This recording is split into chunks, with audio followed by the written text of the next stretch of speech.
So today we're going to talk about quantitation and calibration techniques. Y'all did a lot of these in quant. I'm not sure. Did you do standard editions? Okay. Did actually do them or talk about them? You did them? Instrumental. Okay. Yeah. And then also with external calibration standards and internal calibration. So we're going to cover all three of those techniques today. But we're going to focus on the uncertainty and accuracy of these. And so let's sort of get into what we're talking about in terms of calibration. What we want to do is come up with a model. So this isn't a broad category modeling. So we're modeling the behavior of the instrument with a linear model. Typically it's linear. Sometimes they add in a quadratic term just to get a little bit more dynamic range. And so that's one of the terms too. This linear dynamic range is the range of concentrations and the range of signals that the instrument can handle. Now, we would like that to be large because we don't want to have to recalibrate or do a lot of manipulation if we get a really concentrated sample and then another kind of recalibration and set of issues when we have a really dilute sample. So we would like to have a orders of magnitude dynamic range. So something that comes in at say 10 parts per million, we'd like to be able to run it on that curve, and then something that comes in at 1,000 parts per million, we'd be able to run it on the same curve. So that would be from 10 to 1,000, right? You have 10, 100, 1,000. There's two orders of magnitude, 2 powers of 10. So that's what we mean by orders of magnitude. How many powers of 10 does your instrument behave linearly? Okay, and that's our linear dynamic range. There's also a limit of quantitation.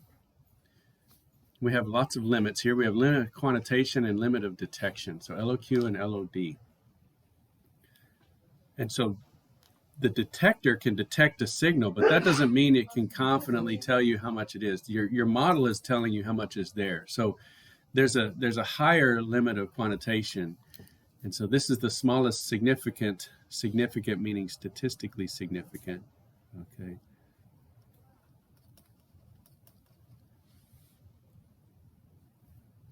That's in the linear dynamic range. So I've seen various various rules of thumb for these. So the limit of detection, you can put blanks in your instrument and see what the signal is, and you do several blanks and get a standard deviation for your signal, and that's, again, you've got no analyte in there, so this is just the noise in your instrument. You would want to see something that is, how many sigmas above that, and call it an actual signal, right? So you've got noise, it's going to vary. And so you could do the average or standard deviation of your noise and get an idea of what its variability is. And then you could use your knowledge of statistical limits. You could say, is it going to be +2 standard deviations or +3? 1.96 times that standard deviation would be, again, there would be 2.5% chance of it being higher than that number. There's also 2.5% chance of it being lower than negative 1.96 times your standard deviation. So already you're like at a 97% confidence at 1.96. And so that's still not good enough, though. We set our limit of detection typically at 3 times the standard deviation. So 3 times the standard deviation of the blank.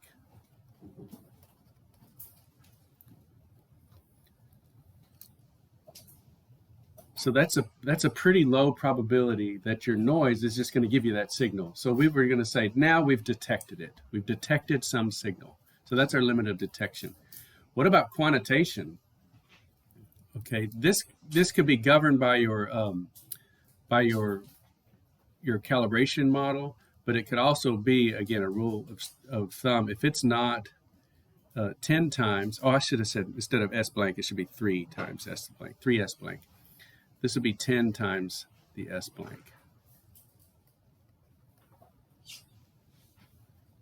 So we want to be 10 times above that blank signal before we could be confident that we could quantify something. Okay. Now that could be, if you've got a noisy blank, a noisy instrument, then that may be unworkable, right? that may put your concentration range way too high. And you're looking at that and say, how can I fix this system? Well, something's wrong with your system if it's that noisy, or something's wrong with your procedure if it's that noisy. Okay, so you want to reduce your uncertainty in your blank values so that you get better detection limits and better quantitation limits. Okay, then this correlation coefficient, this is sort of a you've seen that before. That's R squared. We're going to look at that some more when we get into these linear fits. And then we have all of these other terms. Now, this is where your textbook comes in handy, because I, again, could go on and on and on about these terms, but there's really good definitions on page 60. I show you the pages here, so we'll go here and look. These are all of the different terms that you have associated with calibrations. You have blank samples here. So these are blanks. It may not be in your note handouts. Controls or knowns. Again, this is all on page 60 of the Bell book, which is on Blackboard. So you all have access to the book. But the one thing that I think most people confuse is the difference between replicates and duplicates. Okay. And so that's illustrated in this figure here. So you've got, let's say, a drug test for an athlete. Typically, when they give you a urine sample, they split the sample right there at the source. And so they put it in two little specimen cups. They label one as the analysis, one as the split. Okay, and so then those are duplicates now, because they're from the same origin, but they're prepared separately. So they would capture any mistakes that happen in this preparation process. Okay. And so a lot of times, like even in workplace drug testing, when I was in the workplace that had drug testing, I would watch them, I'd give the specimen or whatever, and I'd be talking to them in the lab, and they do the split and they label them both. They have barcodes with my employee number and everything. And then they set one in the fridge and they pack one and they send it off. And then if it gets hit, let's say I test high for some codeine or some kind of opioid, then in order to ensure that that wasn't contamination or something with the samples got mixed up, because think about the chain of custody all the way through to that result, it's pretty complicated. Then they would send the split and see if the duplicate gave the same answer. So duplicates are split early and then run through the process independently. Whereas replicates, once they get to the lab, that's just taking the lab sample and running it 3 different times to get some statistics on that. So the replicates are way downstream at the analysis step, and duplicates are way upstream at the sampling step.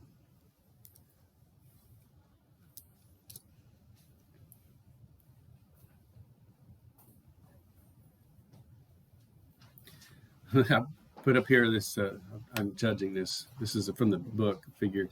This is a calibration curve, but I put horrible. It's a horrible calibration curve. Okay. So they just wanted to give you lots of noise so that you could see that the points don't fall right on the line. In a decent calibration curve, these points would all be exactly on the line. You couldn't really see any deviation from the line. Even though there would be, in reality, you look in there, if you zoom in, you would see they wouldn't be exactly on the model, but they spread these out just to show you that, the line goes through the data points, and the statistics puts it sort of as an average signal through all those data points. Now notice this middle region is linear, so that's what we mean by that linear dynamic range, or LDR. Almost every instrument, in fact, I can't think of one where as you go up in concentration, the signal stops going up, and that's called saturation. If it's like a light detector, it's an absorbance measurement. By the time the sample gets so concentrated, no light's making it through, and so then it's you're just measuring varying amounts of darkness. Okay, and it typically bottoms out because there's going to be tiny little light holes in the spectrometer, and so there's going to be a minimum amount of light that gets through that hits the detector, and so it's still going to get some signal, but that signal corresponds to very close to your darkest sample, the one that's the most concentrated.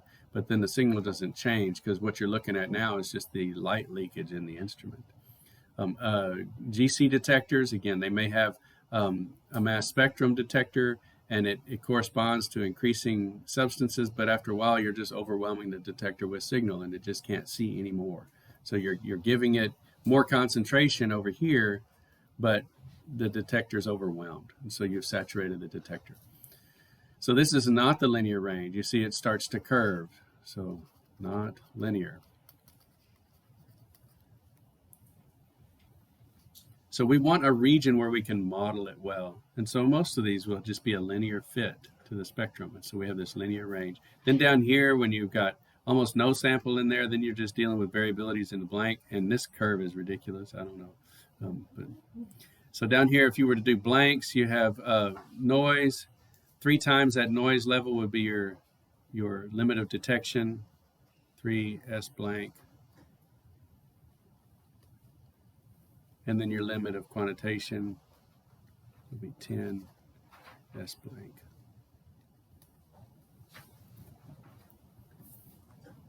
And then you would fit some sort of line through your data. Okay. So let's talk about this correlation coefficient. You know, if you have a perfect model, then that you're able to model all of the scatter in the data. When I talk about scatter in the data, the word scatter doesn't necessarily mean it's noise, okay?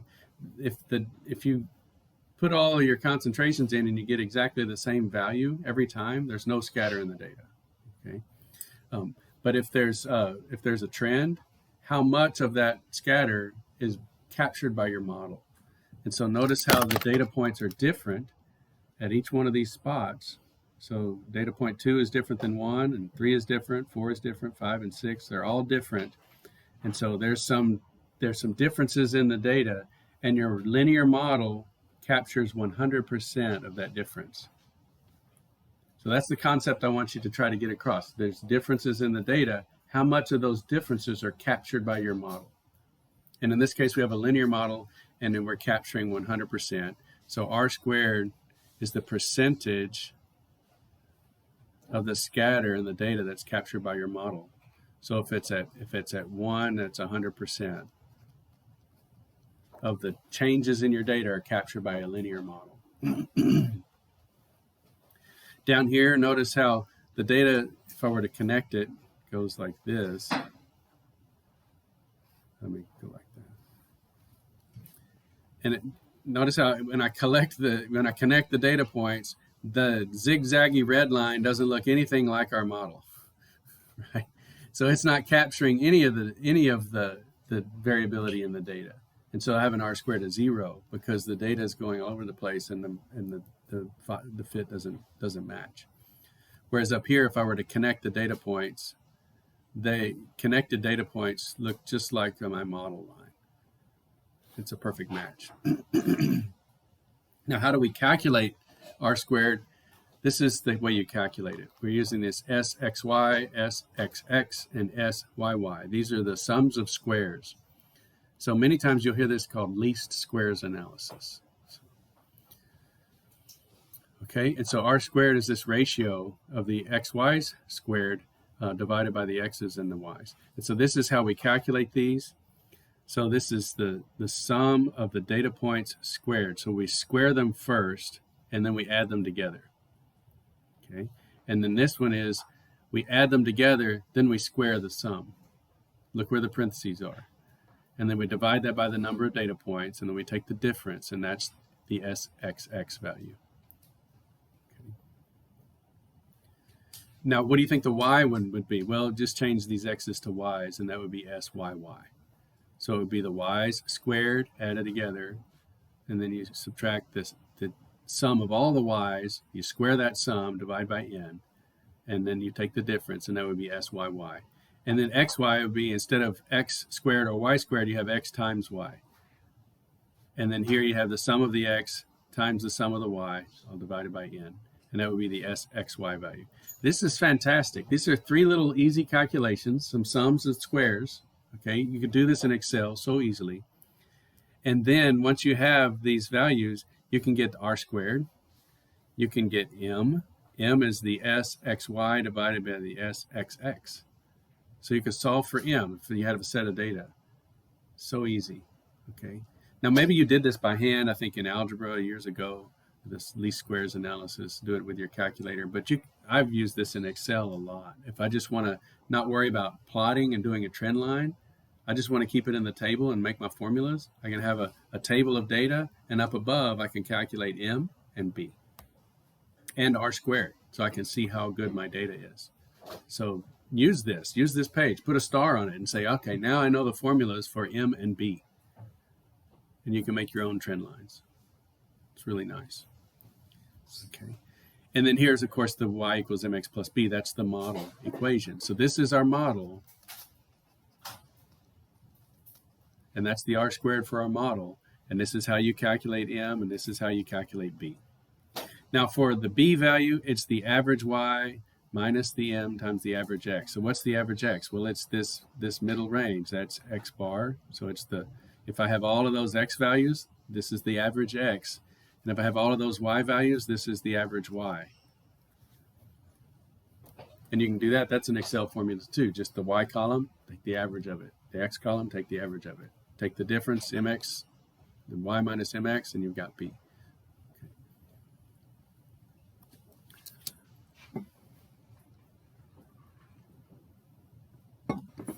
Okay. So let's look at some calibration examples and use these things. We have this external standard, and this is the typical calibration method you've used in CHEM and quant and instrumental. Of course, you say you've used all of these in instrumental, but we're going to dive into the uncertainties. And so this is where you make up your standards, you make a curve, and then you start analyzing your knowns to check your calibration curve and your unknowns to determine the concentration of something. And then an internal standard, this is where you put a different standard in. So you have, let's say you're interested in cocaine, and then you put in maybe a metabolite or something similar to cocaine in there that's a known standard. And you're actually putting it in order to ratio the signal. And then standard additions. The analyte is added to the actual sample matrix. So like if I take a blood sample, I would split that blood sample into several analysis portions, and then I would put a standard in each of those blood samples. So that's a perfect match to blood. Whereas these external standards, they may be in some organic solvent. Okay.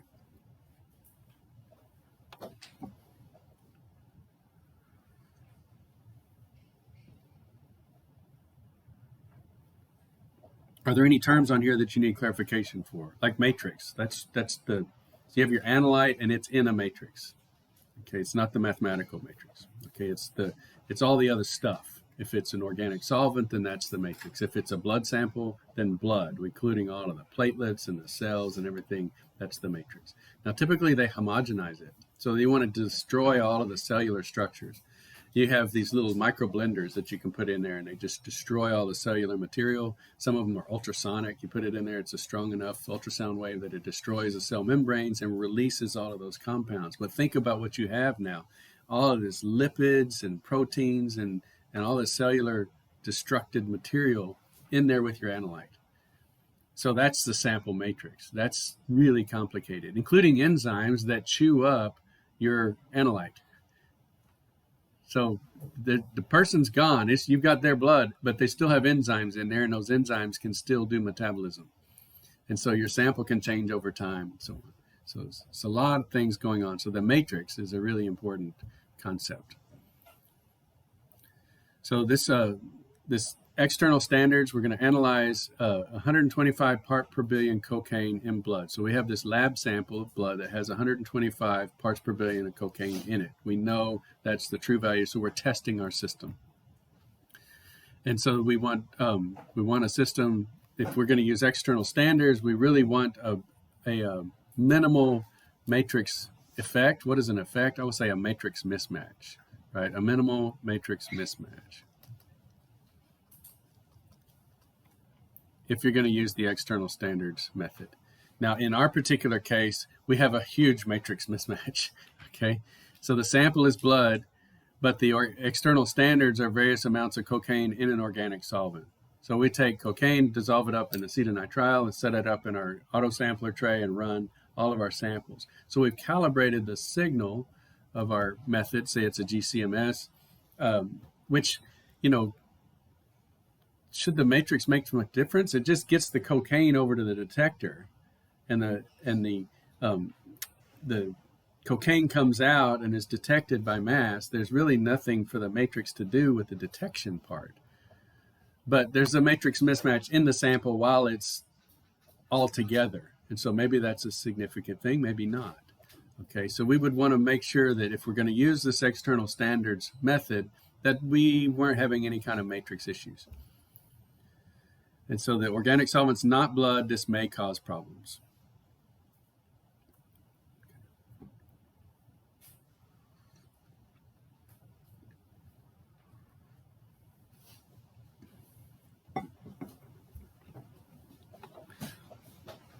So let's jump into our first calibration. So here we have our peak areas. So we're doing chromatography.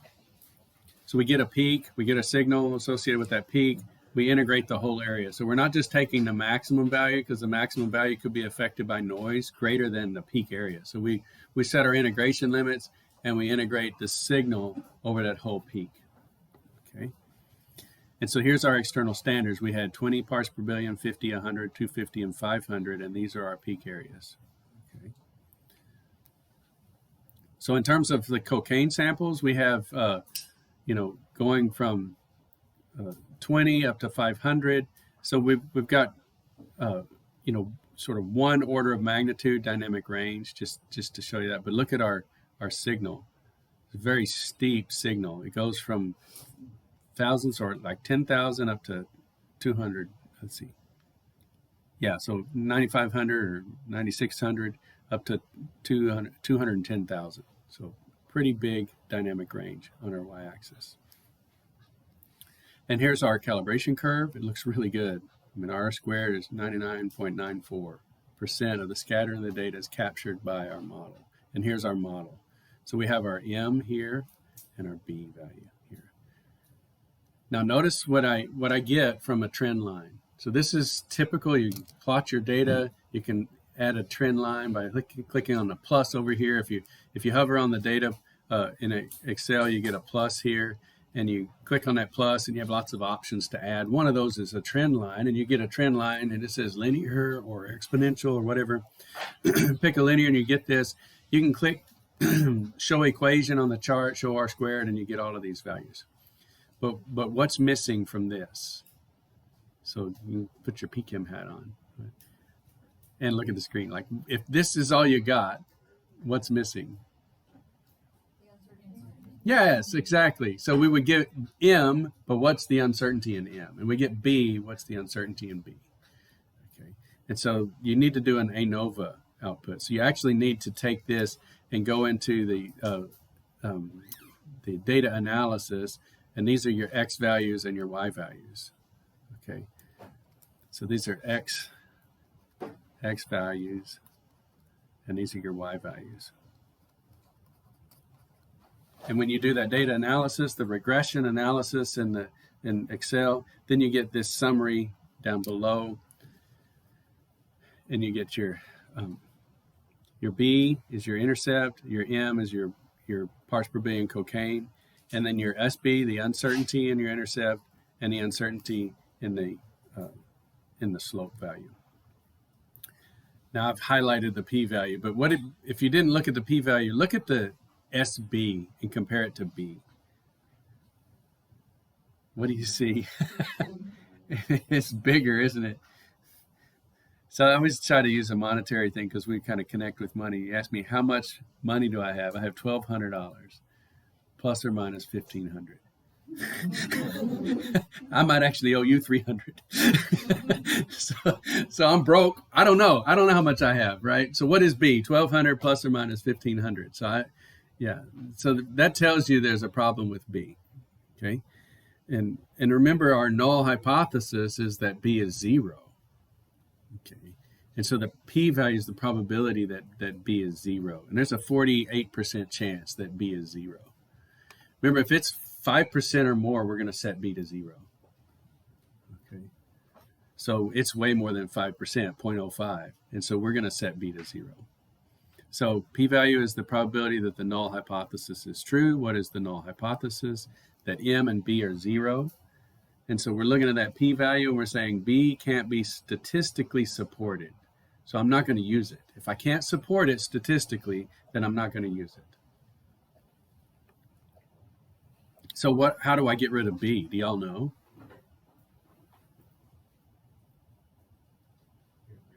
Yeah, how do I get rid of it? How do I not use it? I want to not use it, so how do I do that? Set intercept to what? To 0. There's a checkbox, yeah. And so you can go in and redo the regression analysis, and there's a checkbox in the dialog box that says set intercept to 0. So you want to check that box and then redo the model. So it's another linear regression, but this time the b value is not used. Now, where do these, this SB and SM come from? Well, it's right here. So this whole idea of M and B, that was really easy to get with these sums of squares. So we have the sum of squares here to give us M. We average the X, average the Y, we get B. And we have the R squared. Those were the equations I showed you earlier. But where do these SM and SBs come from? You can't say Excel, right? How does Excel get them? This is how Excel gets them. All right, you've already seen this equation. You've already seen this one. You've already seen that one. So already this left half is not new, all right? So let's look over here.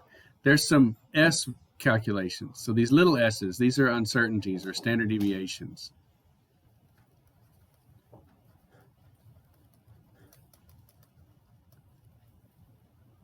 And so this is the standard deviation for the whole regression.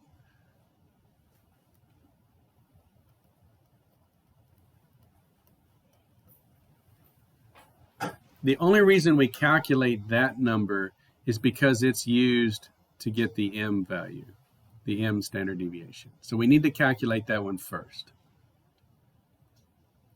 And I just follow the equations. I mean, they're just here. I haven't derived them for you. I don't know that I can derive them. I'd have to go look that up. Okay, so we have the sum of squares with y's minus m squared times the sum of squares of x's divided by the degrees of freedom minus 2, or number of points minus 2. Okay, so and then take the square root. So that's the standard deviation for the regression, or the regression uncertainty.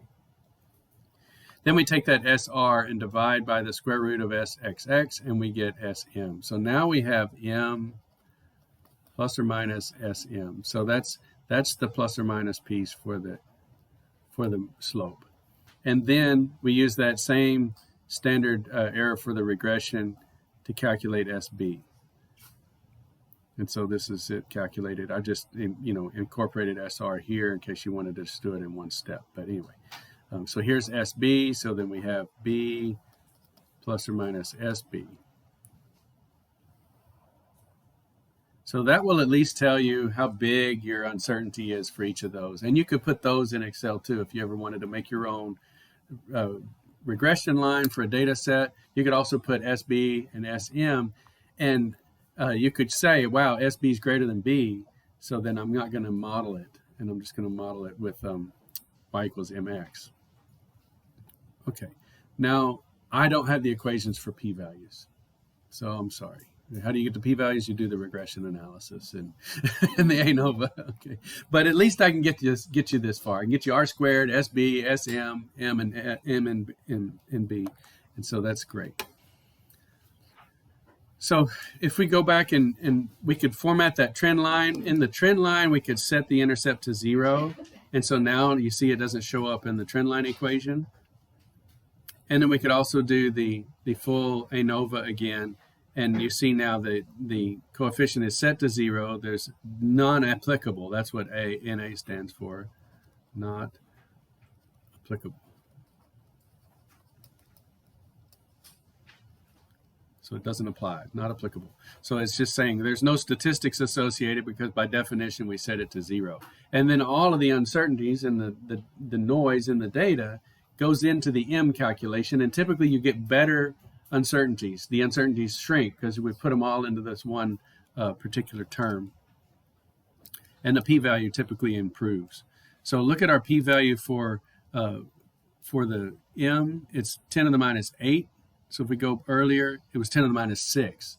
So the probability that m is 0 has gone down because it's the only thing that's modeling the curve. Before we had two things modeling the curve, and so it was kind of splitting the uncertainty across B and M. But we got rid of B, and now all that uncertainty goes into M, and it's saying, yeah, this M is the only piece in our model that can match the data, and so it's even a lower chance that it's 0. So it's 420 plus or minus 3.9, and so that's our slope. Now the slope in a calibration curve is another term for that is our sensitivity, right? If I change the X value, if I have a high slope, I have a very sensitive method because my signal changes a lot on the Y-axis with a very small delta X. So a higher slope is a higher sensitivity. So you can write that down.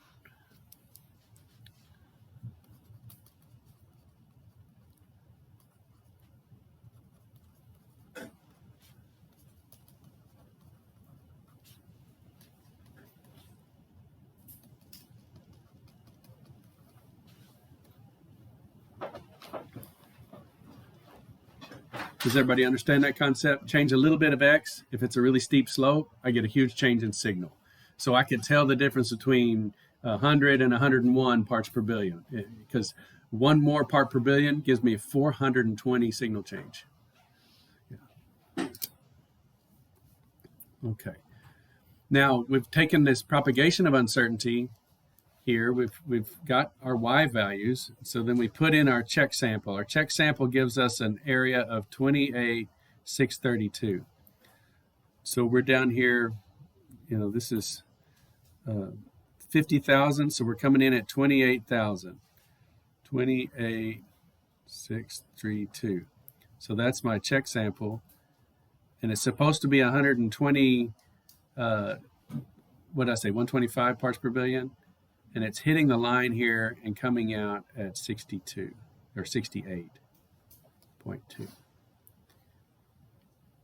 Now this is a single check sample. I don't have any uncertainty associated with it. I should have, and maybe someday in the future I'll make up some data and put in 3 so that I get some uncertainty in my Y value. But the question is, what's the uncertainty in my X value?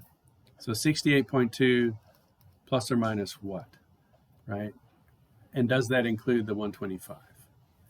But already we look at this and we're like, wow, it's coming in at 68 and I put in 125 in the blood. So something's wrong there. Something's happened to my signal, okay? The uncertainty is pretty nice. I have this X equals Y over 420 plus or minus 4. And so then the RSD for that is equals 4 over 420. The RSD for my check sample is equal, we're going to have to say 0 because I only have, because I don't know it.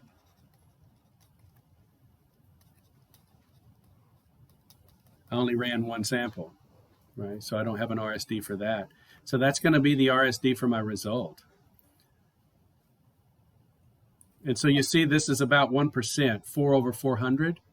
So my uncertainty in my check sample result should be about 1%. And so if I move the decimal places 2 places, I get 0.6. Now I calculated it actually in Excel, but I'm just saying you could look at this and say I've got this equation, X equals Y over M. And so the RSD for X is equal to the square root of the RSD M squared plus RSD, I'll say X squared, and we don't have an X value. So this one is 0. I don't have an RSD for that. So it's just the square root of the square of the RSD of M. The square root and the square cancel each other out. So it's just the RSD of M for my X value. When I don't have an intercept, it's super easy. Super easy propagation of uncertainty.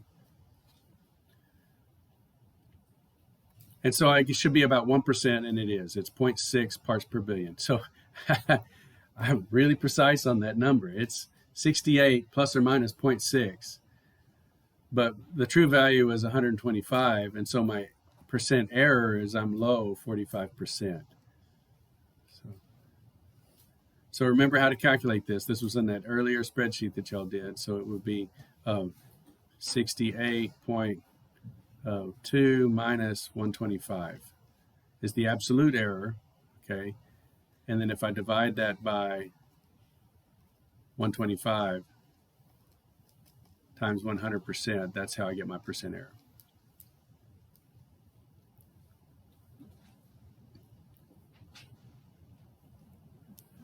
Notice the subtraction order. I want to subtract my literature value so that if my value is low, it's negative, because I want that sign to tell me I'm low. If I did it the other way, it would say my error is plus 45%. That would indicate I'm high, but I'm not high, I'm low.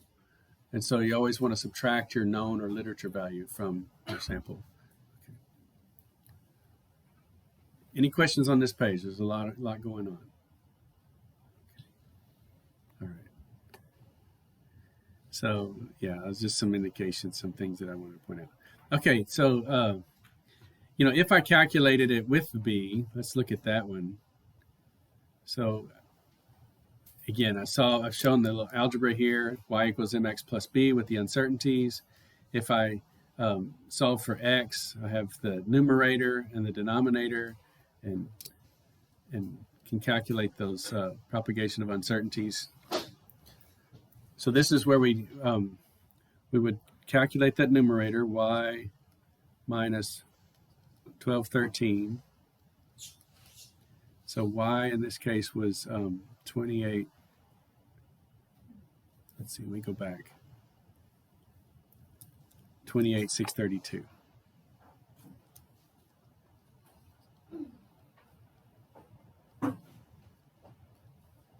Okay, so let somebody get your calculator out. So we're gonna go ahead and show the propagation of uncertainty.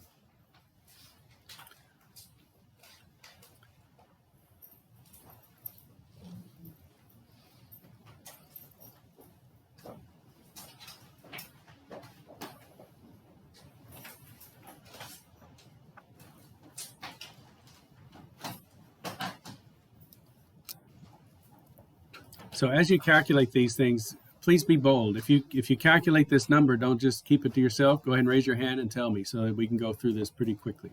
Okay. So if somebody has this difference, please let me know. 27,419. Okay, that's good. Now what's S numerator? So this is numerator. So S numerator. It's going to be the square root of S1 squared plus S2 squared. Okay. There's no S1, right? This 28,632 doesn't have an S associated with it. And so it's going to be the square root of 1,500 squared.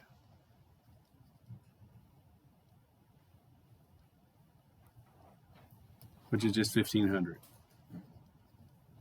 So that's the S for the numerator. We need that for propagating the uncertainty for this division piece. Okay. Now I end up with Sx is equal to the square root. Oh, it's equal to x. So x times the square root RSD1 squared plus RSD2 squared. Okay, one of those is numerator and the other is m. Okay,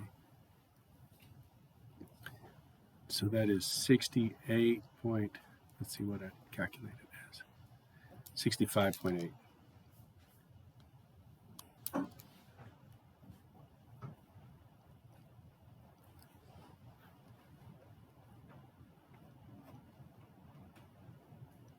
And so then this is the numerator uncertainty, so 1,500 divided by the numerator, 27,419. And that's where people make their mistakes. They typically use the x value, the y value instead of the numerator value.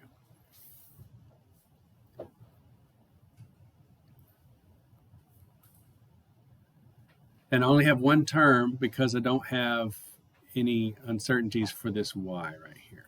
So because I don't have any uncertainties for that, yeah. Oh, no. I've got m. Sorry. Let me make sure I don't make a mistake here. Plus the m uncertainty, 6 over 417 squared. Okay, that's the full thing.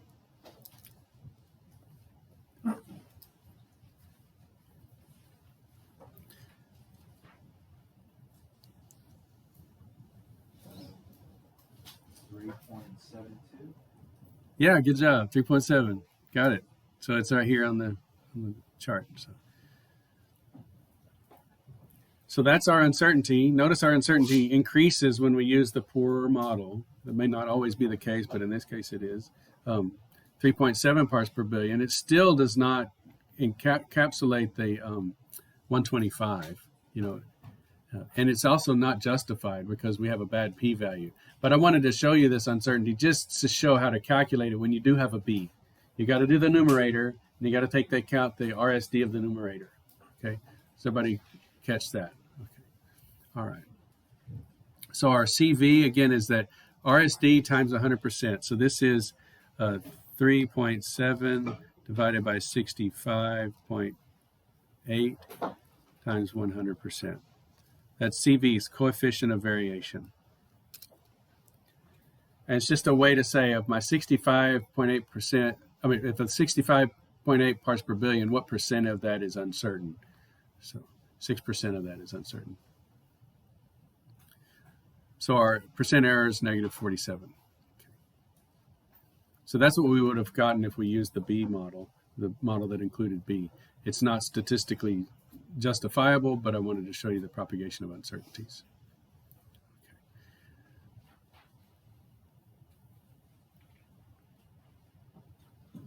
Okay, so here we are looking at these two models side by side, just as a comparison. Eliminating the useless intercept improved our uncertainty estimate quite a bit, so that we were plus or minus 3.7 parts per billion when we included this unjustifiable B value. We got rid of that, and our uncertainty tightened up to 1%, okay, or 0.6 parts per billion.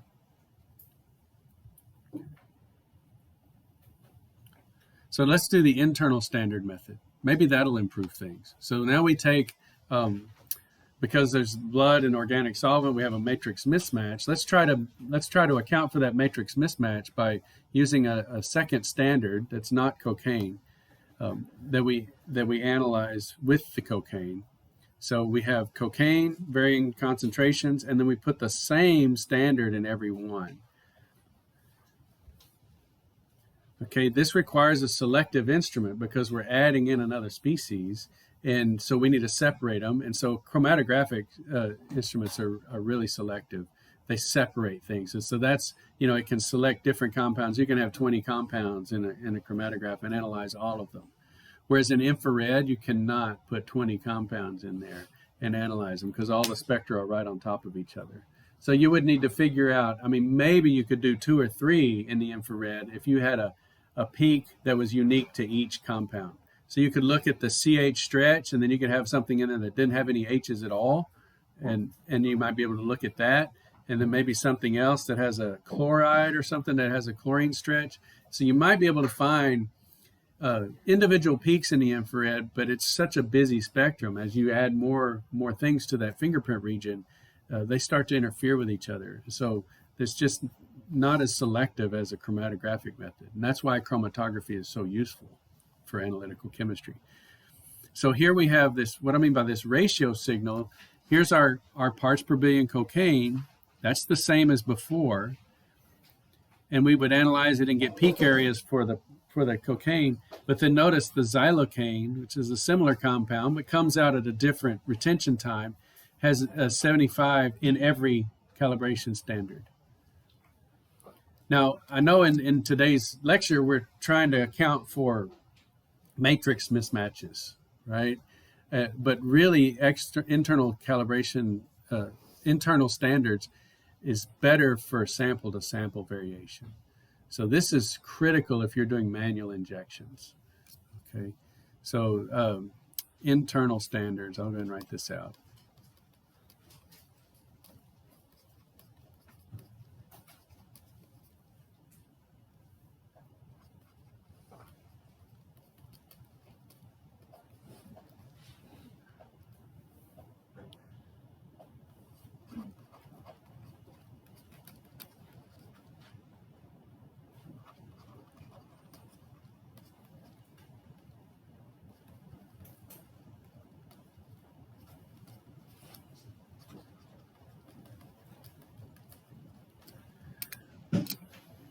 So if you think about what's going on with a manual injection, you're having to pierce the septum with a syringe, get it all the way into the inlet, and punch the material in there at the same amount. Now that inlet is typically 280 degrees. So as soon as that needle goes in there, it starts to heat up, and you start to get evaporation of your compounds. Okay, and how fast you inject it is really a key. And so, do you have exactly the same motion every time? And the answer is no. You're going to have some variability. Well, you're putting variability into the instrument. So if you put the same amount of standard in every one of your injections, then you can divide by that number. You see how putting the same standard in every injection would give you a handle on how fast or how slow or how much you put onto the column. Because you put the same amount, or supposedly put the same amount onto the column every time, but you really didn't. Some more sample was lost or less was lost by your technique. And so if you divide by that signal that's supposed to be constant, you're scaling everything else by that signal and making it constant. Okay, so this is a scaling technique. We're using that internal standard to scale our signals. So we have a peak area associated with that xylocaine. We put, with our pipettes, 75 parts per billion in every sample, but look at the peak areas. See, they do vary. So it was 31,000 here, 30,000, 32,000 there. So that's our sample-to-sample variability. And when we divide by those different numbers, we put a little bit more sample on the column this time, and so we're going to divide by a bigger number. And we put less on the column this time, so we're going to divide by a smaller number. And so it's going to scale our standards just like it scales the xylocaine. So the xylocaines are going to be our reference. And so instead of then modeling as our Y values the peak areas, we're going to use the ratio. So the area ratio. So this is area of, let's see, I'm trying to figure out which one it is. 0.26. 31,000, 95,000. No. Yeah. 6 times.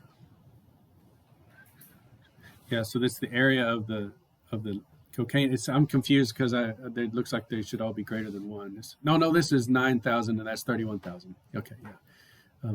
So area cocaine over the area of xylocaine. Yeah. And so you just take those peak area ratios, and that's what those numbers are. Now that's going to be your y-axis. That's what you're modeling. So notice our numbers are now, they don't go up to 210,000, they go up to 8. Okay. So our y-axis is quite a bit different. But our parts per billion cocaine is the same.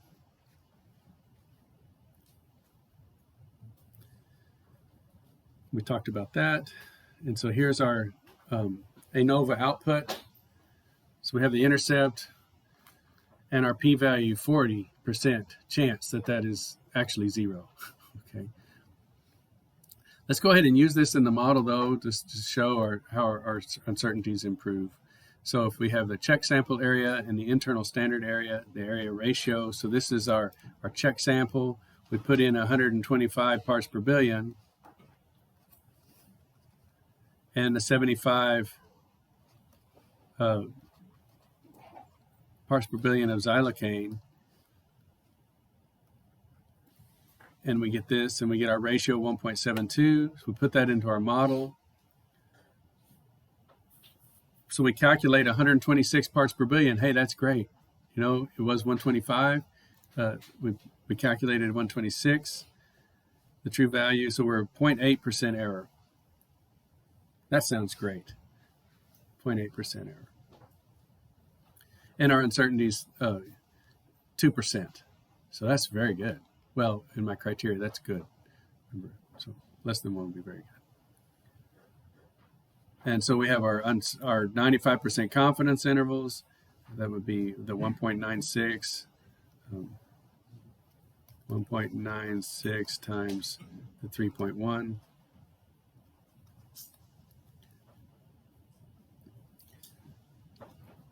And so it seems very happy, right? Our true value is 125. Our confidence intervals go down to 120 and up to 132. So we're done, right? Anything cause you pause?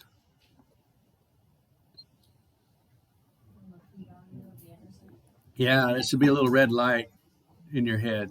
Like, everything looks so good, but that p-value is not justifiable. So let's go ahead and get rid of it and see what happens. Okay.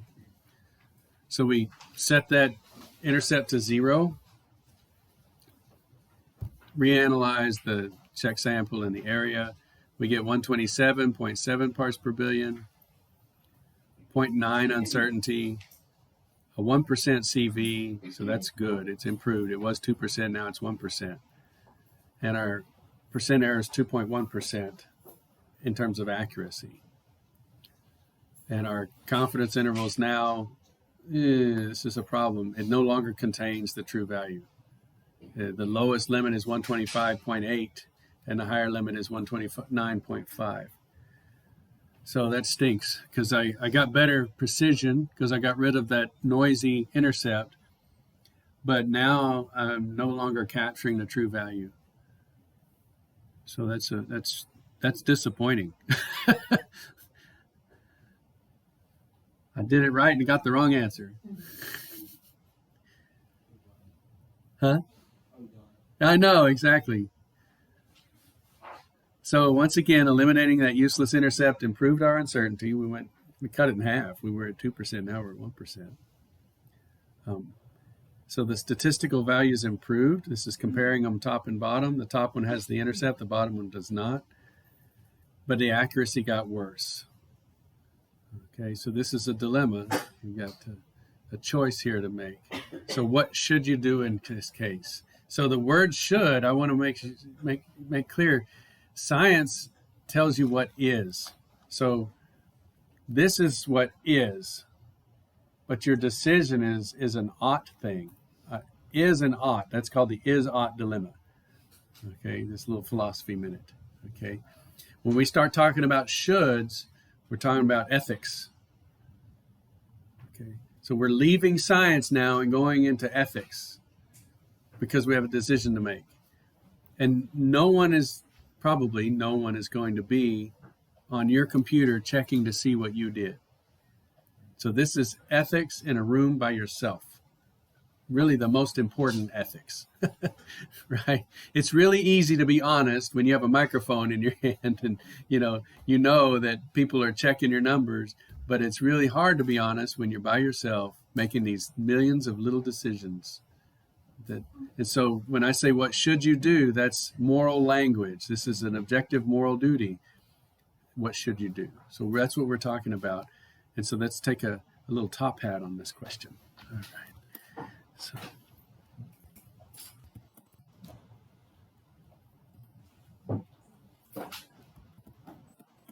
I'll start it and then you'll be able to get in. Okay.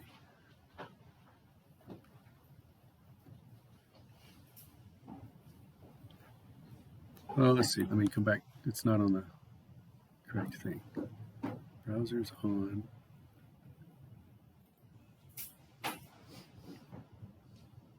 Oh, yeah, it doesn't use the mouse wheel. That's right. Sorry.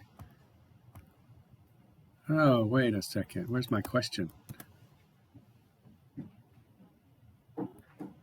Let's see. Let me escape out of this.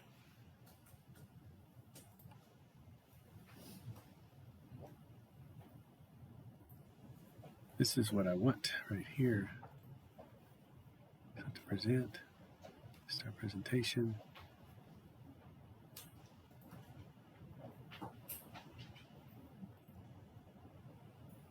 Why will it be skipped?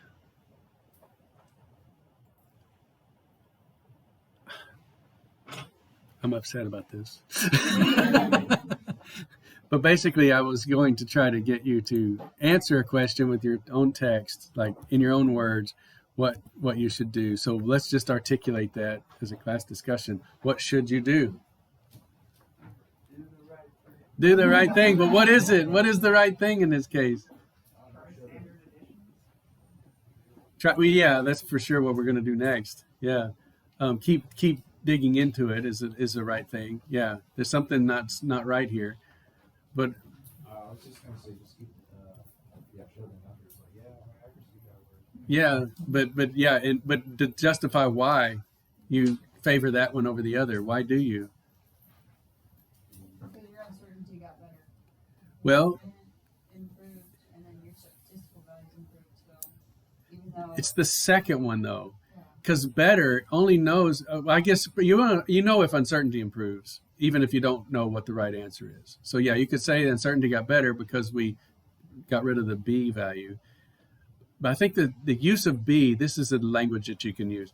The use of B was not statistically defensible. You couldn't defend using that B value because the probability of it being valid is 40% that it's invalid, 40% chance that it's invalid. And we want to keep that at 5% or lower. So if there's more than a 5% chance that B value is uncertain, we're going to throw it out. And here we're at 40%. So we're way over 5%. Our alpha is 0.05, and we're at 40. Okay, so that's what you have to do is you must take the statistically defensible position. And I'm not trying to overstate this, but I don't know that I am. Civilization depends on this because we want you to be dispassionate about it. And the best way to be dispassionate about it is let the numbers guide your decision making.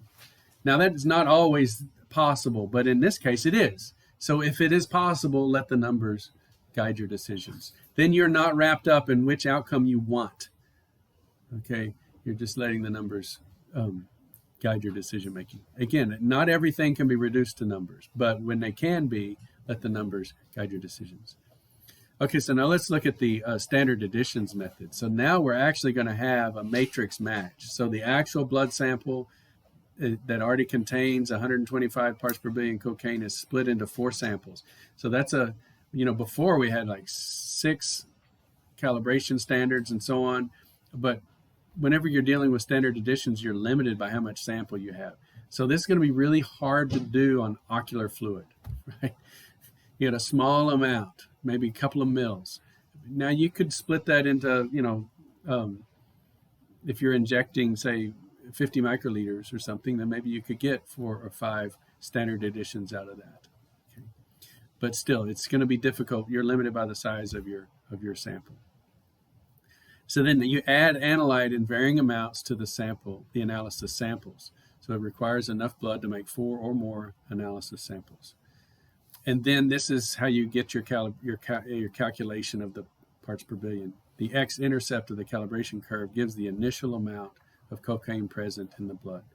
Now this one is going to be tricky to explain to somebody if they've never thought about it or if they're suspicious of the technique and so on, because you're taking the blood sample that you want to know if it has cocaine in it and you're adding cocaine to the sample. And then you're saying, there was cocaine in the sample. That sounds fishy, doesn't it? But you're saying, yeah, but I didn't add it to the first one. Okay, and the x-intercept gives you how much cocaine was in there. But this technique could be spoken about, let's say in a courtroom, in a way that would cause it to be very suspicious. You took my client's blood and you added cocaine to it, and then you tell me there's cocaine in the blood? That's exactly what we did. Yeah. That doesn't pass the smell test, right? but you don't explain it that simply, so this is going to be one that might cause problems in just thinking about it if you don't understand what's going on. Okay, so here's our 4 samples. Notice how we added zero cocaine to the first one, We added 50 to the second one, 100 to the third one, and 200 to the fourth one. And so then we model that. And of course, when we're analyzing the actual matrix that it's in, we get super precise numbers. Our R squared is 1, which just means it's greater than 0.9999 because it reports it to 4 decimal places. So it might be it's at least 0.99995 because then it rounded up to 1. Nothing's perfect, so it's probably not 1 with an infinite number of zeros. We have our M and we have our B value. Okay. Now this is the Y axis here, so that's the Y-intercept. So we're probably going to have a good B value intercept, Y-intercept. So let's look at the ANOVA output. And this original amount is 125 parts per billion cocaine. So this X-intercept here tells you how much cocaine was in the original sample.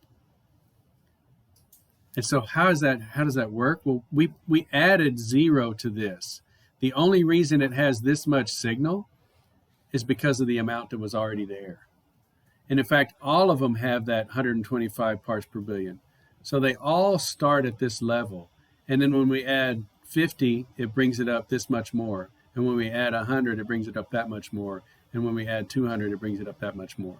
But we had a baseline of 125 ppb. So that's how this is working. And so then we just extend that beyond the baseline down to the artificial baseline, and we calculate what that X-intercept is, and it tells us how much was in all 4 samples. So here's the ANOVA output. Look at our p-values. That's delicious. There's a 10 to the minus 6 chance that these are 0. Okay. And so we can calculate our value, 125. Look at our uncertainty, 0.2. That's a 0.2% CV, so that's fantastic. Here's our check value was 125, and our accuracy is 0.3%. So we're only off by 0.3% because we matched the matrix. And here's our confidence intervals, 124.96 and 125.87. So this is a great technique to use on blood samples. But you better have your script and how you describe it if you're on the stand so that it doesn't freak people out.